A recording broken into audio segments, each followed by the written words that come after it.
Hello, I'm Nejmi Alexander, and I'm joined by my co-host, Dr. Glenn P. Wallis. Welcome to Impactful Conversations, where we hope to have an impact on you, the listener, that also allows you to go forward and have bigger, bolder impacts on your teams, with your leadership, and with your organizations. Hello and welcome to Impactful Conversations podcast with me, Dr. Glenn Wallis, and my good friend and co-host, Nejmi Alexander.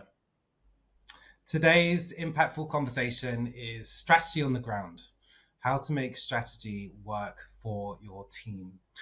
This season, we're exploring how to set up for success, and strategy and strategic thinking and how to bring that to life is a really important part of that. So we're really delighted to welcome our guest today, Dr. Dieter Veldsman, who is an organizational psychologist with a passion for HR and the chief scientist at the Academy to Innovate HR. Welcome, Dieter, to Impactful Conversations. To kick us off, maybe you could tell us a little bit about your background and your relationship to this topic of strategy. Perfect. Thank you so much. And Glenn and Nejmi, it's really lovely to be here with you in this particular conversation on a topic that I think is very relevant as well for us to deep dive into. Nejmi, to your question, so as you've mentioned, I come out of the domain of organizational psychology, organizational design, and organizational development. So I've worked quite a bit with various organizations around how do we think about strategy, how do we think about the future, and connecting that in terms from an execution point of view around how do we set up our organization to really make sure that strategy translates and cascades into actual tangible results. Mm-hmm. On the research side, I've also been doing quite a lot of work with my team around just understanding how strategy plays out, particularly through our focus on HR and people strategies, but how does that connect into the world of business strategy? And what are organizations doing well, and what are some of the stumbling blocks that organizations do face in this particular process? I think that works really well for this podcast because, you know, our sort of raison d'etre, if you like, is helping busy leaders through change, through the execution of strategy, which is they're often made accountable for delivering. And the people piece, of course, absolutely central to that. So we're delighted to have you come and share your insights, Dieter. And you and I know a little bit about each other, having me being a guest on your podcast a while back. So it's lovely to be able to return the favour. You mentioned there that strategies, you know, not only important, but quite a large and complex thing, or at least it can be. Before we sort of explore parts of it, I think it's too big to cover off in one single podcast, but we want to focus on a particular couple of areas that you're an expert in. Just so that we set the ground, what do we mean when we talk about strategy, and how, for example, might strategy be different from a plan, and you know, why is it sort of got this kudos around it that makes it feel quite different from something that's in many ways quite transactional? I think that's a great question, Glenn. And I think, you know, we sometimes use words like vision, mission, strategy almost interchangeably. And I think it is quite important to do two things right. The first one is to understand how they are different and how they align to each other, because they don't operate in isolation. But on the second front, in your own organization, to have very clear definitions of what are we talking about when we refer to certain elements. So, you know, for me, and there's obviously a lot of good broad definitions of strategy out there, but for me, it's really around how do you translate the vision, which for me is the why. Why do we exist? Why do we want to make a difference? Why do we want to contribute? How do you translate that into certain decisions that you make around where we will focus? How are we going to assign our resources to that? And probably for me, the most important question in strategy is, what am I going to say no to? In terms of creating that type of clarity in that conversation. So for me, it's really about this connection between the why to the what, because strategy for me is all around what are we going to do to achieve our why, our vision, our long-term aspirational future state. And you know, that's the easiest way that I've found to think about it in conversation with people from different backgrounds and from different understandings of the topic. Yeah, so okay, that's really helpful. So it's the roadmap of the what to help you achieve, to help an organization achieve the why. Have I summarized that correctly? Exactly. I think it's a little bit before you even get to the roadmap. So I think the roadmap part starts leading into the second part of your question around the strategic plan and why is that for me, more the transactional component around, if we know now the what, how are we going to go and execute it? So that's very often where we talk about, focus areas and timelines that we need to achieve certain different elements as well. So strategy for me is the connection between the why and the what. The plan for me is the connection between the what and the how, in terms of what we are going to drive. And maybe also importantly there, I know a lot of people say, strategy is that 2-pager that you bed down around why you're making certain decisions. That is true, but there's probably quite a detailed document with a whole bunch of considerations and data that sits behind the story that we tell about why we are doing what we do in the organization. Yeah, that's really interesting. Sorry, Nejmi, go on. Almost as a lens to think about evaluating why you're going in a particular direction and what's going to help you to get there, and also what's fundamentally not going to be a priority to help you achieve that over X time frame. Is that right? Yeah, no, correct. And that's why I place emphasis on, and I know it's a little bit it feels like it's coming from the wrong end, but I really place emphasis on what are the decisions you make around the things that we are not going to be focusing on. Because I think something else to remember is there's not a right or a wrong strategy. Strategy is just about the process I go through in terms of the intentional decisions and choices I make within the organization.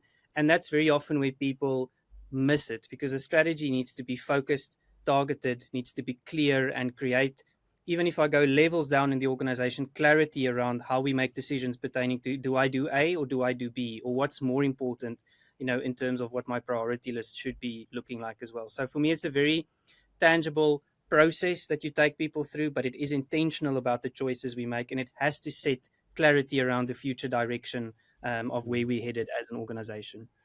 I'll come back to that clarity piece in a minute, because I think you've mentioned that, and you've certainly written about the importance of clarity. And I think particularly when maybe we're trying to encourage the organization as a whole to take on and be responsible for delivering the strategy, right? So there's something about how does it get executed.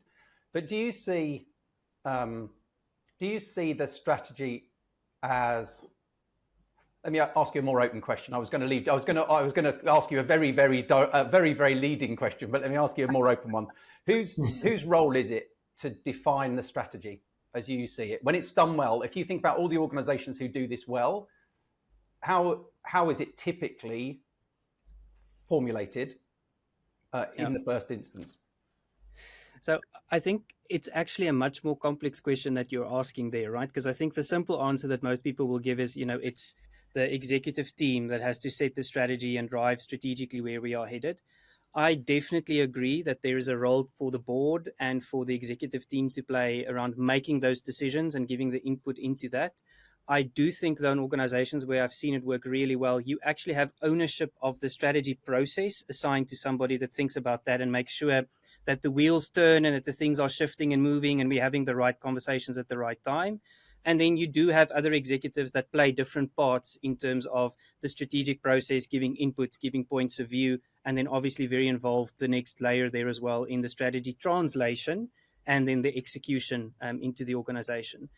I think where organizations get it wrong is where they say, CEO, you are all about strategy. That's the only thing that you do.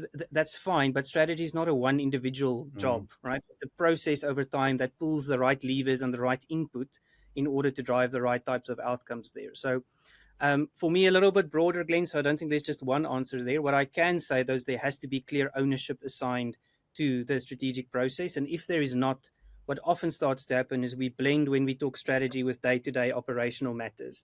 And these things over time just start to blend in. And before we know it, we haven't spoken about strategy at all because we're just firefighting. And that's where I think things start to go wrong in a lot of organizations.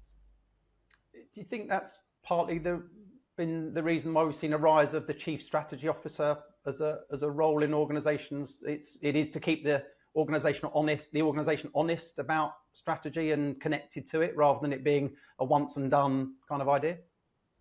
I think there's definitely that. I think organizations have also acknowledged that the external world is changing so quickly that you actually need somebody that has a more intentional, focused role on helping us adapt. I think in the olden days, people will talk about the 5-year to 8-year type of strategy.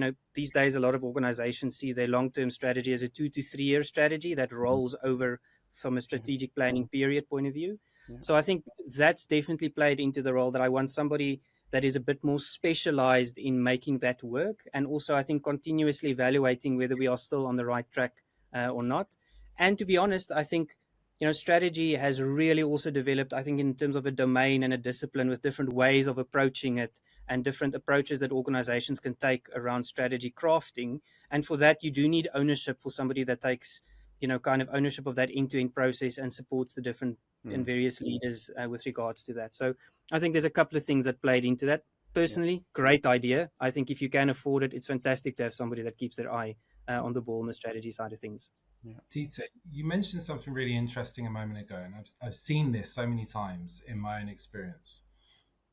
That risk, I guess, of blending, operational matters with strategic matters, and actually, as a leader, maybe a middle manager in an organization, like trying to kind of calibrate on how much, how to minimize for that risk or mitigate that risk, and ensure that you're, spending enough of a fraction of your time on strategic matters to really move the team forward, the organization, the function that you're responsible for, or whoever, versus getting kind of pulled into that firefighting operational focus, and all of your attention is drawn on like what I call the urgency trap, which is so common, right?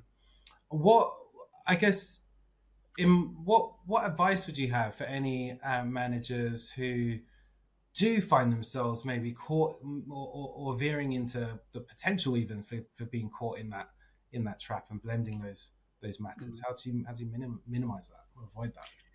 Yeah, I love your terminology around the urgency trap, because I think urgency and firefighting does tend to take priority in most organizations, which is completely understandable. I think especially at that senior manager, middle manager layer, where a lot of the strategy meets execution, operational work, I think it's especially difficult at that level to be able to make sure that we separate the two. For me, what I've seen works well, and it's also a practice that I try to apply. I believe organizations run on rhythms and routines, and your strategic process needs to have certain rhythms and routines in them that protects time to think and focus on strategy and what the conversation is. Something that doesn't work is to say, we've got the whole leadership team here for a day or two. The morning we'll talk strategy. The afternoon we're going to talk about operations. That doesn't quite work. You need to protect and guard the time when we talk about what, and set that boundary around what do we bring into the room and what do we leave outside. There could be a very big operational challenge, that's really threatening, and we have to do something about that now. There should be a time to talk about that, but don't bring that into the conversation when we want to start thinking a little bit broader. As part of that. So I think it is just a little bit more, Nejmi, the intentionality that sits behind it. But I'm a firm believer, carve out time, protect the time, and have a rhythm and a routine that allows you to focus on both at the appropriate point. Yeah.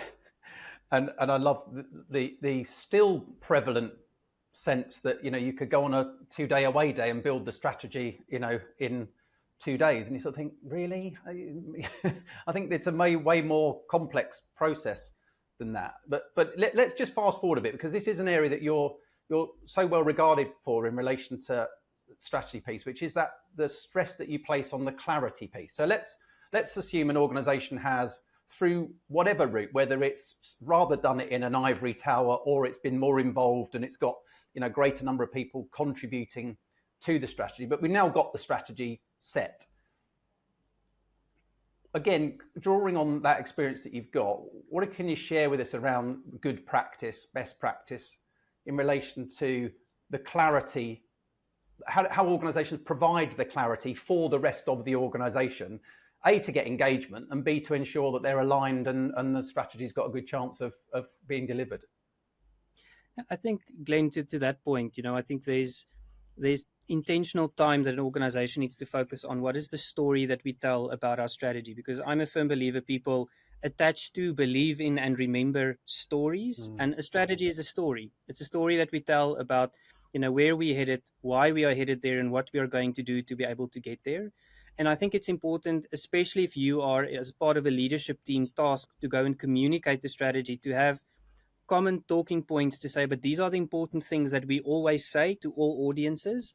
And then beyond that, to say, but what is that next chapter that we talk about in terms of what this particular audience is focused on? So let me make that practical. If you've got a strategy, kind of there's a standard, let's say, first two messages that we will drop in that gives a little bit of context to it. If I'm speaking to the board, I'll probably talk a lot more in terms of why we are safeguarding, future-proofing ourselves through the strategy. If I'm speaking to leaders, I'll talk a lot more about what does good look like, what does the outcomes look like, what does performance look like. If I'm speaking to general employees, I might be talking a little bit more around what does that mean for our customers, our services, our products that we provide, as well as then the people piece there in terms of what is it going to take for us to be able to get there. So it's the same story, and it's the same first two chapters, if I may build on that metaphor. But from there, it kind of branches off in terms of who am I speaking to as a target audience, and really some intentional thought there around what is it that I need to land that everybody needs to understand. I think the second point I want to make there is there's a misconception in organizations that everybody needs to understand the 75-page document that the executive team has put together. Condense that, right? That's where we say we've done the thinking, we've done the processing, we've made certain decisions. What is the short form of the 5-minute piece that I want people to remember that's really going to be crucial, and that kind of encapsulates everything else and the intent behind why we made certain decisions. Yeah. And we don't focus enough on that storytelling piece, because what I find happens is, regardless now of process, there's a strategy that's eventually signed off, and then we give it to a public relations or communications department to say, go and translate this into something we can take to market or to the shareholders or to the rest of the business. And I think we lose the essence and the soul of the strategy a little bit in that process. And that's the piece that you need to communicate to create clarity. People understand the detailed plans. They understand the slides that you share with them, but do they really understand the essence and the intent that sits behind it? And I think if you can nail that, the rest of it from an execution point of view becomes a lot easier and a lot more manageable to drive. That's such an important point, because the uses for the strategy or the audience for the strategy are so different in different contexts. I was sitting on a webinar of a global company where they ended their year and did their yearly update with their strategy, but they were presenting that primarily for shareholders. With the best will in the world, there would be a very small percentage, I guess, of their employee base who'd be that interested in some of what was presented. And creating the story to fit the audience and the need of the audience is such a really nice, probably doesn't take that much effort either, but the impact of doing that, I think, would be really key. I really like that, almost as great shout. Almost as a call to action for any leader, if you identify, as leader, even middle within an organization, to actually do that work to internalize what the story or the narrative is for your key audience, whether it's your team or your customers or your peers even, because I think often actually from my own experience, I think that responsibility can be deferred to the exec, or only the most senior within an organization, and therefore it kind of feels like a top-down, like strategy is a top-down thing that happens. Whereas actually, in order to execute, that clarity needs to roll down as well. And so, in order to maintain the consistency of those chapters or the consistency of the strength of the message, it's really important that as that does cascade down, that people are doing the work to ensure that story, when it's told, is told in a compelling way, so that it doesn't kind of dilute. Does that seem fair? No, I agree. I mean, something that somebody once mentioned to me, which I think works really well in the strategic storytelling process is, they talk about CPPC. So the first one is you always give context, you talk about purpose, you talk about process, but you always end with a call to action.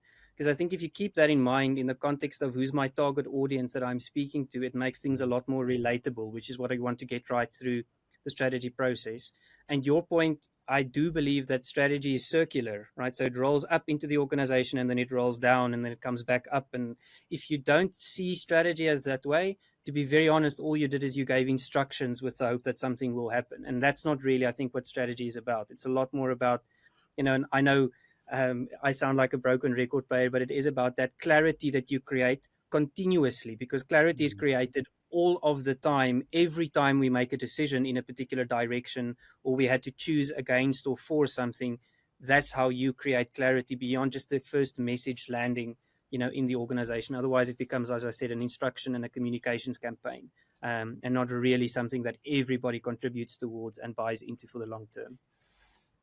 Yeah, can I just extend that point, because the other area that we've talked about, and you talk about a lot, and Nejmi and I spend some time talking about, because we're often working with these people directly in the organisation, is that the process of communicating. It's one thing, but ensuring kind of alignment of execution is the other. So that then, how do you motivate people, or how do you energise the organisation then to deliver? I often think of this, I don't know if it's a useful metaphor, and actually if it's not, please disabuse me, because it's the one I go to as my kind of stock version of this, which is I think of strategy as, when you start to move it into execution, more like Russian dolls. So you have the strategy is the largest Russian doll, and then you might have a functional strategy that sits in here, whether it's for HR or if it's for finance or whoever. And then inside that, you might have the parts of the function are taking off their bit of it that they're delivering against. Is that a good metaphor? I'm kind of hoping you're going to say no, because I quite fancy a fresh one. But don't torture it if it's okay.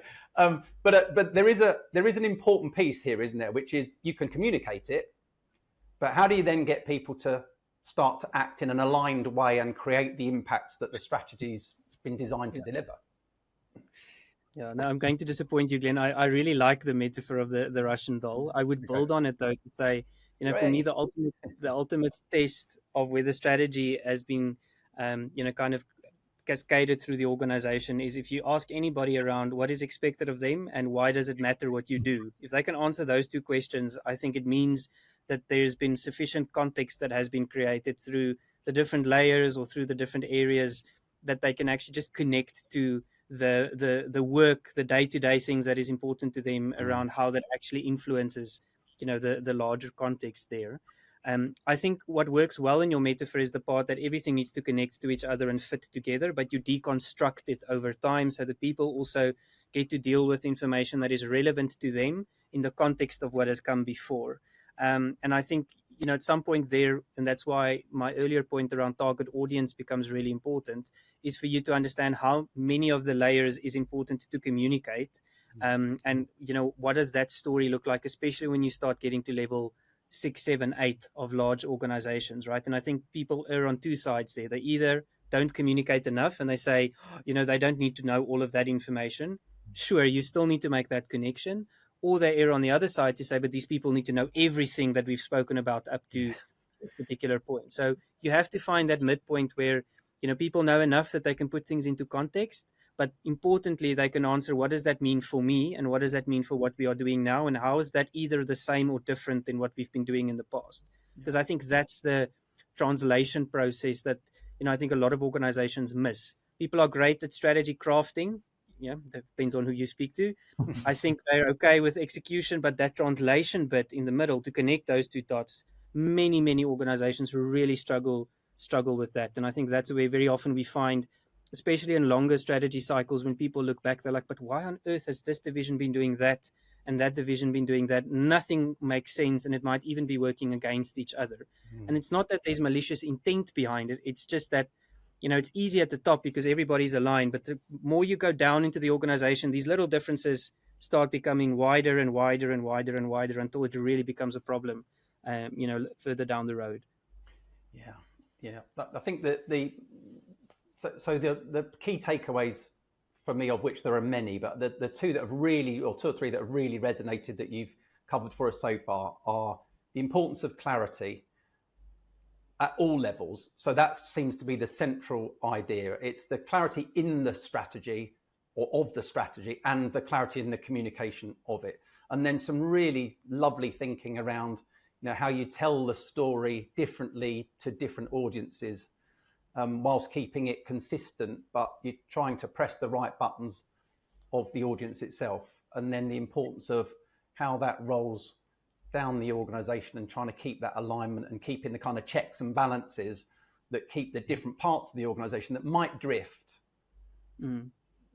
aligned. I think there's some really I've learned a lot just listening to you, Dieter, as I knew I would, but also I think there's some really important takeaways for leaders at all levels of the organization. Doesn't matter if you're at the top of the organization and you're thinking about how to tell the stories, or actually you're charged with executing it. Some really awesome stuff there. So we're going to turn our attention to a slightly different part of strategy, if we might, because obviously culture eats strategy for breakfast, doesn't it? I think, apparently. A different part, but I think also maybe a little bit related to some of what we've described, Dieter, in terms of, as you said, like for me at least, when you describe that translation effort, you've kind of got the definition, the execution, and in between the translation, and actually how that translates into different functions or different teams within an organization. When there are little differences around that, then that can build up, that can aggregate up into something quite significant, really. And actually, the idea of strategy and culture within an organization, if they kind of, when the immovable force meets the unstoppable object, that is like strategy versus culture. What happens when maybe where there is misalignment in how that's been translated within the organization, or where the culture and the strategy, that there's some work that needs to be done in order to get to a point where those two things are really working in sync. What are your thoughts around that? What happens when strategy meets culture of an organization, and maybe when they clash? Yeah, I think maybe to first comment on the clash part, because I think that's also a little bit, Glenn, where your the quote that you utilized there comes from, is culture will derail strategy if the two are not in alignment, and will do so in all the best ways through the behaviors and the things we decide not to do, or the ways we go about execution, etc. And there's always good reasons why people say we do things in a particular way or not. So the alignment for me between strategic intent and the decisions we make there, and the type of organization we are, so identity and culture, is crucially important. And if you are able to facilitate it in that particular way, that these two things complement each other, I think that's where you really find the magic of strategy translating and people executing it and knowing how to go about executing it and making the right decisions at any point in time. But if these two things act as opposing forces, I think that's really where the challenge comes in. So I'll often ask executive teams when I work with them to say, all right, if that is your plan, what are your people going to say about that? No, they're going to struggle with A, B, C, D. I said, okay, so how are you going to explain the behavior change that we need to drive in order to make sure that the strategy is feasible for us to be able to go down that particular route, and we know that we've put the right building blocks in place in order to be able to get there? I'm going to use a very short metaphor, and please correct me if the metaphor doesn't make sense as well. But in my head, it's a little bit like the iceberg, where strategy is above the water, where that's the direction where we go. The plan also sits there as well. Below the water sits the identity of the organization, so why we are, who we are, where we're headed. And that water line there is the culture component, because it connects those two different elements there. Nice. And if you don't have those three areas that do work together, you start finding that it drifts away from each other. And that's where I think you find counterintuitive behavior starting to happen within organizations there as well. When you use an example, and apologies if the term is a little bit blunt, but often you find corridor terrorism in a lot of these organizations, where in the room we talk about everything that aligns, everybody's on the same page, and then the moment people get outside, they say, what I really wonder about is if XYZ is going to happen, or that is never going to be possible. That's such a good symptom to indicate that what happens above the water and below the water is not in alignment, because the one was about strategy, the other one was about culture. Yeah. And I think you have to keep those things in check.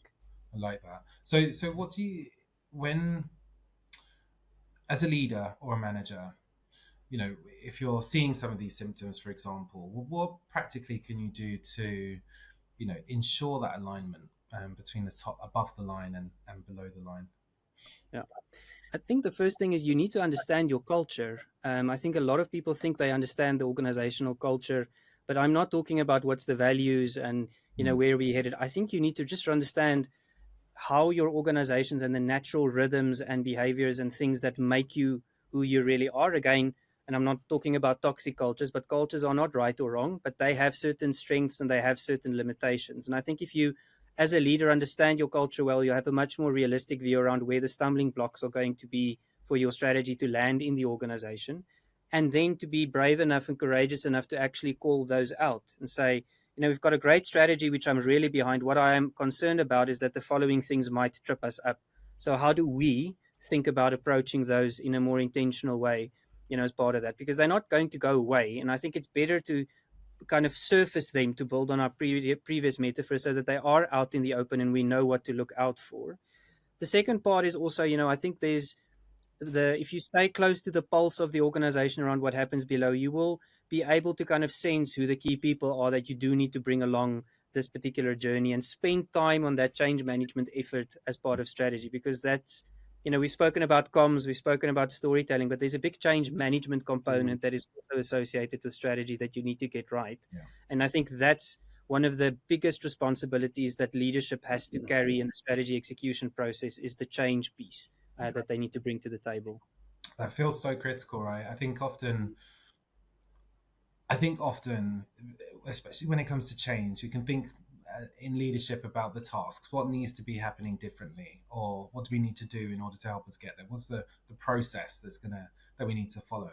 But of course, in order to execute any strategy or any change, the people need to come along on that journey too, right? They need to be brought in. They need to have understood their concerns or what the blockers might be, and explored those, and hopefully, released some of those, so that you can all move forward in an aligned sense, right? I guess it feels like the people component is critical to any of what we're talking about here. Yeah, definitely. I mean, I think there's the, how do you bring people along? And, there's the age-old thing around the people will do the execution of the strategy, etc. They will be the inhibitors or the enablers of the strategic process. I think together with that, and this might sound like a strange comment to make, is also to make sure that you actually invest in the strategy. And what I mean by that, sometimes it's investment in the change process for people. Sometimes it's financial resources that you have to put behind particular initiatives, or technological resources and investments that we need to make.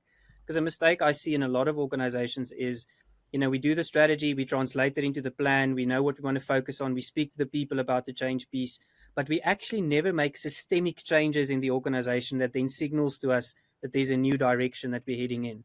And then we can't understand why things keep on remaining pretty much the same and don't shift over time. And that's a result of people and investment, at least in my view.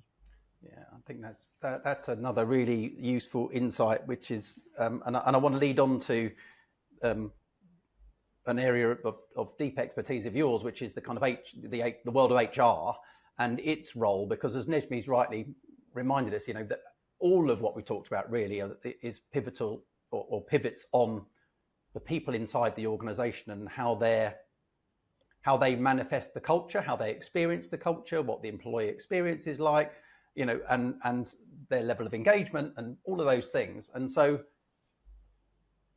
I guess my question to build on that is, what do you see as, you've interviewed lots of chief people officers, right, and CHROs. Again, when you see the best of them and the best of that function supporting strategy, I think please, let's say we've long left the idea of HR not being a strategically imperative function inside an organization. Give us some insights from your conversations, Dieter, if you would, about, the best chief people officers or the best functions looking at strategy from a people perspective, and some of the best practices that you've seen. So I think what I've observed, speaking to a lot of chief people officers, is the ones that do this really well are very clear that they actually have different responsibilities as part of the strategy setting process. And what I mean by that is they have a responsibility around the facilitation of clarity, which we've spoken a lot about. And very often the chief people officer is the one to give the feedback to say, but people don't know where we're headed. We are not clear enough about that. So how are we going to create that clarity? So they become a facilitator in the process of strategy, working with whoever else is taking ownership of that process. I think the other piece that they really bring to the table then, obviously from a business strategy point of view, is the input. So the people voice, what does that mean for us, etc. What are some of the unintended consequences that we need to think about? They also bring the point around how do I actually enable others? Because something that I've found over the years is very often people grow up into business leadership positions, but they actually have very little understanding of strategy once I've stepped up into that particular role and what that looks like. And often the chief people officer is somebody that then starts enabling people in the background. It's a little bit like you're the fuel that goes into the rocket. You're not the rocket yourself. You kind of make sure that the fuel is in the right place, to be able to get there. And then lastly, you are also an owner of a part of the strategy, which would usually be on the HR or people side of things, in addition to your role as a business executive. So I think the point I'm trying to make is those that do it well know when to play which role, and they acknowledge that they've got different roles to play at different times during the strategy process, whether that's from initiating it and making sure that it runs, whether it's from giving input into the business strategy and being a business executive that supports it, to enabling others to play their part, to owning the piece of the strategy that they are accountable for. And they are able to seamlessly transition between these different roles, but also with the intent of what role are they playing at that point in time, and not necessarily confusing them and getting themselves into trouble as part of the process. So don't know if that helps, Glenn, but that's kind of the way that I've seen it play out with people that do this really, really well.